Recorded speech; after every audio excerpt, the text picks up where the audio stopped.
What is going on, guys? Welcome to your 17th physics lesson, and in this lesson I want to talk to you guys about Newton's third law. Now, before we get into the law itself and I tell you guys what it is, I want to show you guys this equation. F equals ma, or F ma. Now, obviously what this means is force equals mass times acceleration. Basically, if we wanted to figure out the acceleration of something and we had the force and the mass, we could do that easily by, plugging in the variables, switching things around, calculate that rather easy. So let me go ahead and show you guys a quick example that will help you understand Newton's third law. Say you were standing on the top of a building and you had this big old pumpkin like that. Now you drop that pumpkin, so it's falling freely through the air. Now obviously the force in this case pulling the pumpkin to the ground would be gravity, and we could of course calculate the mass of the pumpkin to figure out its acceleration. Now say instead of standing on top of the building, now you are just standing on top of the ground, on top of Earth. So we have no object, it's just you. Now check this out. The force is still gravity. The force is pulling you down to the ground. We could, of course, calculate your mass, figure out whatever that is, but let's go ahead and take a look at the acceleration. The acceleration of you, or the object, is zero. You aren't moving anywhere, even though you have a force and a mass. Your acceleration is zero? Does that make sense? Well, if I just went ahead and I said, you know what, why does that happen? An easy answer would be, well, Bucky, because you're standing on the freaking ground. That's why you're not going anywhere. But Newton wasn't satisfied with this answer, so he needed to come up with this law. And what he said is, the reason that you are not accelerating is because when you are standing on Earth, you do have a force and a mass, but the force of the Earth is pushing up on you at an equal force. Now, whenever this happens and the force downward equals the force upward and the object has no acceleration, this is called a force pair. Not to be confused with a force pair, which is indeed my favorite fruit.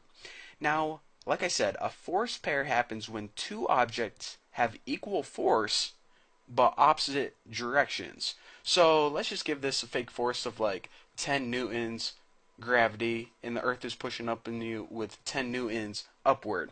Whenever you have equal forces in opposite directions, then your object is always going to have zero acceleration, aka it's not going to be moving anywhere.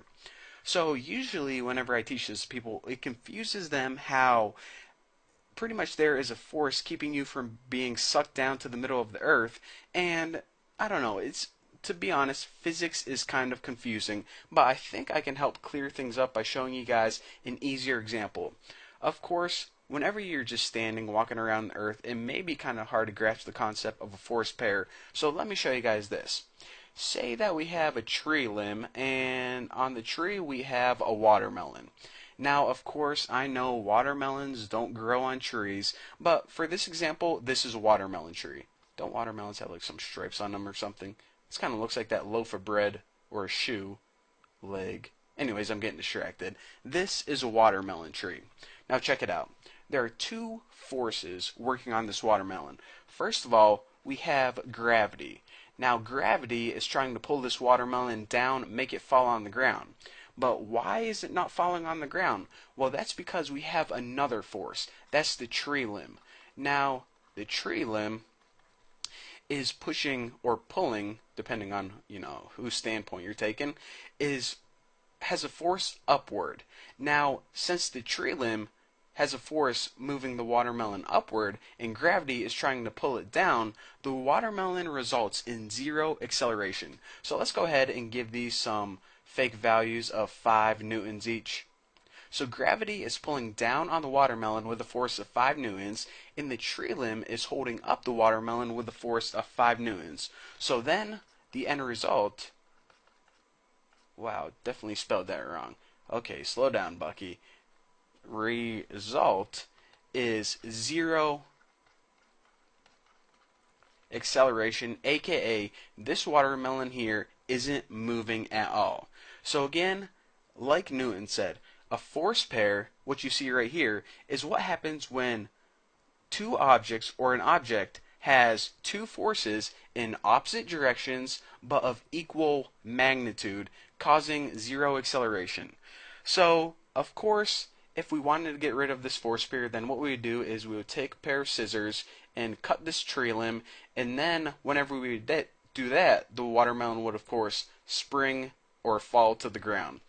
So basically, like I said, that's the concept behind Newton's third law. And you probably more commonly heard it, like I said, for every action there is an equal and opposite reaction. So that's the main concept behind it. So hopefully you guys understand it a little bit better, and hopefully you guys understand what a force pair is and why you guys are not sinking to the middle of the earth. So anyways, thank you guys for watching. Don't forget to subscribe, and I'll see you guys in the next video.